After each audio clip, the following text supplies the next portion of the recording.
একটা জিনিস দেখেন, এক্সপ্রেসওয়েতে কিন্তু এখন আপনার ইটিসি চালু করা হয়েছে। ডিভাইসের দামটা হচ্ছে 2,500 টাকা। আপনি যদি 5,000 টাকা রিচার্জ করেন তাহলে আপনি ইটিসি ডিভাইসটা ফ্রি পাবেন। এই ডিভাইসটা কালেকশন করার জন্য গাড়ির ডকুমেন্ট লাগবে আর আপনার গাড়ির মালিকের অরিজিনাল সার্টিফিকেশনগুলো লাগবে। ইটিসি ডিভাইসটা কোত্থেকে কালেক্ট করতে হবে? ইউটিসির অফিস আছে না, অফিস থেকে। কোন অফিস? ইউটিসি ভবন থেকে। কোন ভবন এটা? তো আমিও সঠিক বলতে পারি। আপনিও সঠিক বলতে পারতেছেন না।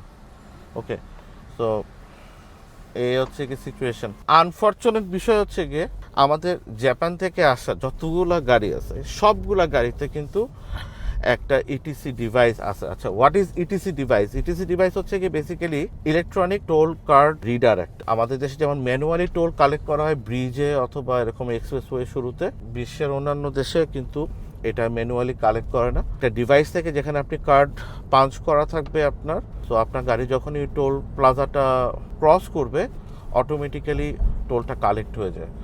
সো ওইটা হচ্ছে ডিভাইস। আমি জানি না বাংলাদেশে এই গাড়িগুলোতে কিন্তু যে প্রত্যেকটা গাড়িতে যে এখানে ইটিসি ডিভাইসটা দেওয়া আছে।